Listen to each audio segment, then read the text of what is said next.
I looked at my daughter across my own kitchen table and I told her no, and that single word cost me my son-in-law's respect, my reputation at the curling club, and very nearly my freedom. My name is Vincent Okafor, 68 years old, and I spent 34 years as a structural engineer for the city of Hamilton, before I retired with a pension that frankly most people my age would kill for. I live alone now in the same brick bungalow in the Stony Creek part of town that my late wife Joan and I bought in 1991 for $61,000, a number that makes the young people at the bank laugh out loud when I mention it. Joan's been gone 3 years. Pancreatic cancer. Fast and cruel, the way it usually is. Since then, it's been me, the house, my old Buick, and Saturday mornings at the Tim Hortons on Barton Street, where I do the crossword and pretend I'm not lonely. I was in the garage that morning, which is really just an excuse I give myself to be alone with my hands. I had the table saw out, working on a set of shelves for the basement, sawdust in the creases of my knuckles, when I heard the side door bang open without a knock. Only one person in my life walks into my house like she still owns half of it. Dad, we're here, my daughter Renata. 39 years old, and she still has that voice, the one that announces rather than greets. Behind her came her husband Bradford, a man who has called me Vince since the day they got engaged despite my asking him politely, twice, to call me Mr. Okafor until he'd earned the other. He was carrying his phone like it was a gift, both hands, screen facing out. "We have huge news," Renata said, and I felt my stomach do the thing it always does now when she says huge news. It used to mean a promotion or a pregnancy announcement. These days it means money. I set down the saw. I took off my safety glasses. I'm an engineer, I told myself, the way I always do. Wait for the data. "We found the house, Dad," she said, sliding into the kitchen ahead of me, pulling out a chair like she'd already decided we'd be sitting a while. "Out in Niagara on the lake. Right on the lakeside. 4 bedrooms.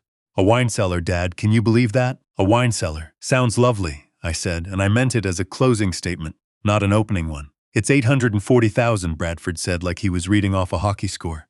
Which, for that location, is honestly a steal." I looked at my coffee. It had gone cold sitting on the counter. "Congratulations," I said. "I assume the bank's already approved you." There was a pause. The kind of pause that, in my line of work, told you a beam was about to fail. "That's the thing," Renata said, and she reached into her bag. The leather one, Italian, the one I happened to know cost more than my first car, and pulled out a thick folder. She set it on the table the way you'd set down a winning hand of cards. "The bank wants a cosigner with stronger income history. Someone stable. Pension income, no debt, you know." I didn't open the folder right away. I just looked at the two of them, my daughter and the man she married 11 years ago in a backyard wedding I paid for in full, and I felt something cold settle behind my ribs. "Open it, Dad," she said. "It's just a formality." I put on my reading glasses. I opened the folder. It wasn't a cosigner form. I want to be very clear about that, because Renata would later swear up and down in front of a judge that it was always presented to me as a simple cosignature, nothing more. It was a full mortgage application for $840,000, and in the box marked primary applicant typed in clean black letters was my name. Not hers, not Bradford's, mine. "I don't understand," I said, and my voice came out flatter than I meant it to. "It's better for the rate," Bradford jumped in, the way he always does, talking fast to fill silence he's nervous about. "Your credit's spotless, Vince. Your pension's guaranteed." The bank basically laughed when we showed them our combined income. "But yours," they said, "yours was bulletproof. It's just paperwork. We'll be making every payment. You won't pay a dime." "Then why?" I said slowly. "Does it need to be in my name at all?" Renata's face changed then, the warmth draining out of it the way it always did once the niceties stopped working. "Because, Dad, honestly, what are you even doing with all that money? You've got the pension, the investments, this whole house paid off. You're 68, you live alone. What is the point of all that saving if you're not going to use it to help your own family?" There it was, the word she always used, family. As if family were a debt I owed and hadn't paid yet. I thought about Joan, sitting at this same table 15 years ago, telling me we needed to be careful about how much we gave Renata, that a child who never has to struggle for anything, never learns how to want anything the right way. I thought about how I hadn't listened to her enough, how I'd paid for the wedding, the down payment on their first condo, the new transmission in Bradford's truck 2 years ago that I never saw a cent back on. "No," I said. The silence that followed was the kind that has weight to it. "What do you mean no?" Renata said. "I mean no. I am not putting my name, my credit, and my entire retirement on the line for a house I will never live in so that the two of you can have a wine cellar." Bradford actually laughed, a short, ugly bark of disbelief. "Vince, we already gave a deposit. The agent thinks this is basically done." "Then you'd better call the agent," I said, "and tell him you lied." What followed was the kind of scene I'd rather not have happened in my own kitchen, the kitchen Joan picked the tile for. Renata called me selfish. She called me a hoarder. She said I was sitting on a fortune and letting it rot while my own daughter struggled, conveniently leaving out the European vacations, the leased SUV, the granite countertops in their current condo that I'd seen in pictures and never once been asked to pay for. I told them to leave. Bradford grabbed her arm. She yanked it free and pointed a finger at me, shaking, and said, "You're going to regret this, Dad, I promise you that."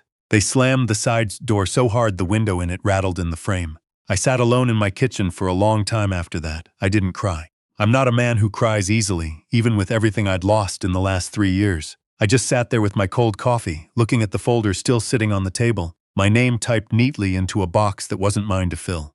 The next 4 days were quiet in a way that felt less like peace and more like the air being sucked out of a room before a storm. I called Renata's cell on the Wednesday, straight to voicemail. I called again Thursday. Nothing.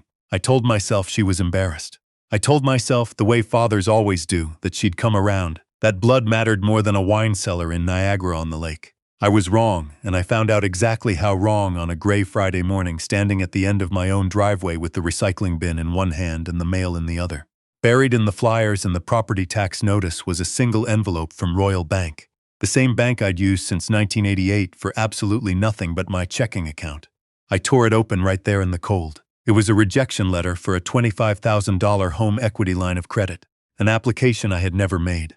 My hands actually shook reading it. I hadn't applied for a line of credit on this house since I refinanced in 2003 to put a new roof on. The letter said the application had been flagged for insufficient income verification and declined. Someone had tried to borrow against my house, using my name, and the only reason it hadn't gone through was because whoever filled it out hadn't known the real details of my pension. They'd guessed, and guessed wrong. I stood there with the cold wind coming off the lake a few blocks away, and I understood all at once that the quiet of the last 4 days hadn't been shame. It had been planning.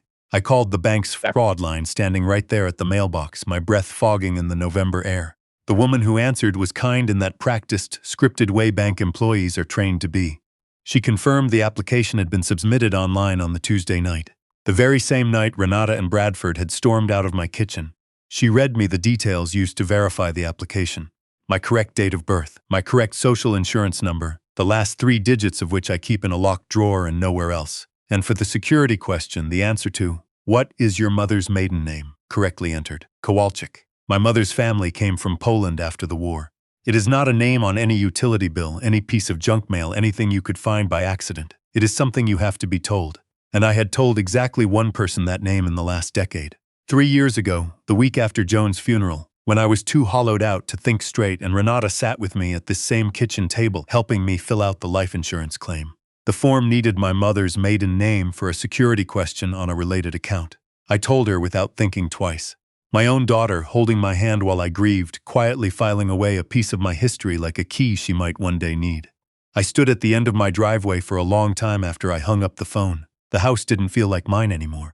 It felt like a place that had already been broken into, even though every window and door was still locked. I went inside and I went straight to my filing cabinet in the den, the metal one that used to belong to my father. Joan used to tease me about how I alphabetized everything, how my receipts were sorted by year and category like I was running a small business out of our spare room. I pulled the drawer open and I knew within seconds. The folders were out of order, pension statements shoved in front of investment summaries. My RRSP withdrawal records gone entirely. My most recent notice of assessment from the CRA gone. They hadn't just asked. They had come into my home and taken what they needed to build a case. I called the only person on earth I trusted as much as I'd trusted Joan. Desmond H.A.B. Lloyd, my lawyer and my closest friend since our engineering days at McMaster. The man who'd been best man at my wedding 40 years ago. His office answering service picked up. "Tell him it's Vincent," I said. "Tell him it's happening." I was in Desmond's office in downtown Hamilton by 9 the next morning. He didn't offer me coffee. He just listened, his face getting harder with every sentence, as I laid the rejection letter and the mortgage application side by side on his desk like exhibits at a trial that hadn't started yet.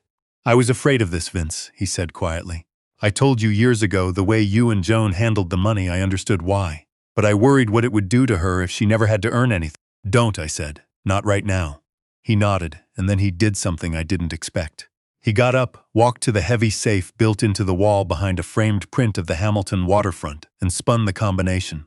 Inside wasn't cash. It was a row of dark green, leather-bound ledgers, and he pulled one out and set it on the desk in front of me like it weighed as much as the truth itself. "The Okafor family trust." "Desmond," I said, Why now? Because, he said, I think it's time you told me whether you're ready to use it. What Renata never knew, what nobody in this town knew, not my neighbors, not the men I curl with on Thursday nights, not even my own daughter, was that the structural engineer who spent 34 years working for the city of Hamilton on bridge inspections wasn't always just an engineer for the city. In 1986, working out of my own garage on weekends, I solved a corrosion problem that the entire steel industry in this country had been throwing money at for a decade. A coating compound that lets structural steel survive Canadian winters, the salt, the freeze-thaw cycle, for 40 extra years without degrading. I patented it. I thought I'd make enough to pay off the mortgage early, maybe buy Joan a better car. Instead, one of the largest infrastructure firms in North America bought the patent outright, and the number on that check had so many zeros that Joan and I sat at this very kitchen table for 2 straight days just staring at it, afraid to even deposit it, like it might be a mistake. $22 million.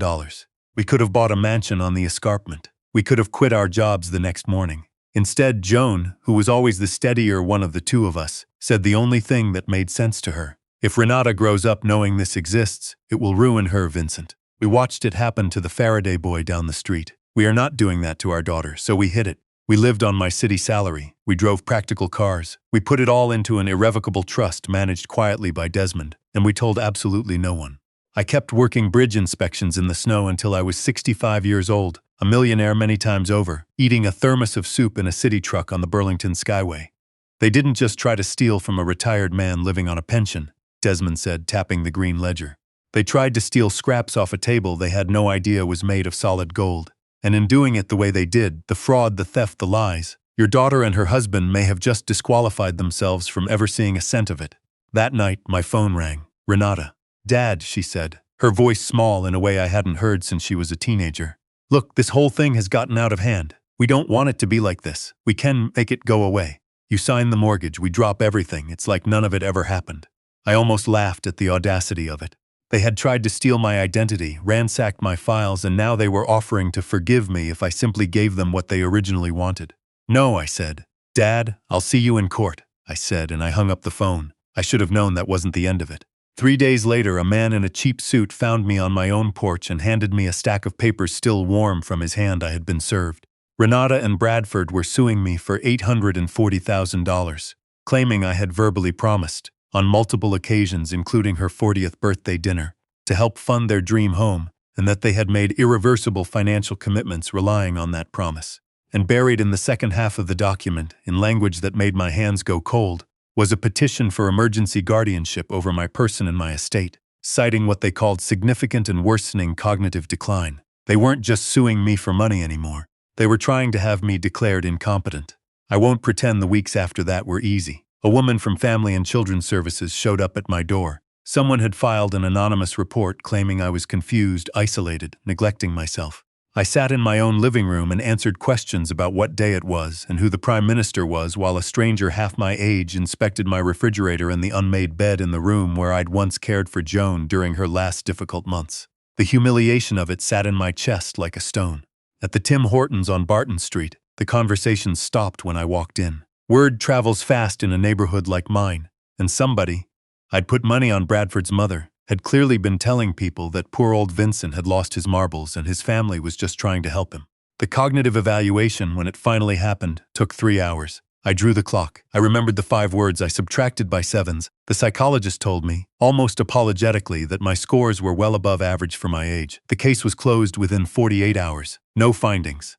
I thought that would be the end of it. It wasn't. Desmond called me a week later, his voice harder than I'd ever heard it. They hadn't backed down. They'd filed a new motion, attaching the initial complaint from the social worker, not the closing report that cleared me, just the accusation, as if it were proof. They're building a story for the judge, Desmond said. And every time you get angry about it, it just becomes more evidence for their story. The hearing was held at the John Sopinka Courthouse downtown, all beige stone and bad fluorescent lighting. When I walked into the courtroom, Renata and Bradford were already seated at the plaintiff's table, both of them dressed like they were attending a funeral. Renata wore black, a single strand of pearls. Joan's pearls, I realized with a jolt, the ones I'd given Renata after the funeral, and she dabbed at dry eyes with a folded tissue every few minutes, glancing at the gallery to make sure people were watching. Her testimony was, I'll admit, a masterclass in performance. She spoke of my decline with a trembling voice, How I'd once left the stove burner on unlit and filled the kitchen with gas. How I'd gotten disoriented at the Tim Hortons and called Bradford in a panic, not knowing how to get home. All of it invented out of whole cloth. She spoke of how their lawsuit wasn't about money at all. How it was about protecting me, how it was, she said, her voice cracking with practiced grief. Exactly what her late mother Joan would have wanted. I felt something in my chest go very still and very cold when she said Joan's name like that, like a weapon she was allowed to use. Desmond didn't cross-examine her. Instead, when it came time for our case, he called Bradford to the stand, and I watched my son-in-law's face go white as a sheet. Desmond didn't waste time. He held up the rejection letter from Royal Bank. He asked Bradford to explain why an application for a home equity line of credit, using my date of birth, my social insurance number, and my mother's maiden name, had been filed from a device registered to him at 9:14 p.m. on the very night they'd stormed out of my kitchen. Bradford stammered. He said he didn't recall. Desmond calmly, precisely, exactly how unlikely that was. Then came the part I hadn't even told Desmond I suspected, the part his private investigator had dug up on his own. Bradford hadn't been at his job for 6 months. He'd been let go from his position at a logistics firm in Mississauga in the spring, quietly without a press release, after being caught falsifying expense reports and pocketing the difference, close to $11,000. The company had given him a choice: pay it back quietly or face charges. He had been getting dressed every morning, kissing my daughter goodbye, and driving to a coffee shop parking lot to wait out the day rather than tell her the truth. The courtroom went very still when that came out. I looked at Renata. The grief on her face evaporated in real time, replaced by something raw and furious directed entirely at her husband. Their lawyer, sensing the case collapsing, made one last desperate pivot. He stood and told the judge that whatever Bradford had done didn't change the moral obligation I had as a wealthy man to help my own family, a man who was, in his words, hoarding a fortune while his daughter faced ruin. It was the word wealthy that gave Desmond his opening. "Your Honor," he said, "opposing counsel keeps insisting my client is a wealthy man hiding behind a modest pension. I'd like to clarify the actual facts of his financial situation, because there has been a significant miscalculation." He laid out plainly the truth Renata and Bradford believed they already knew.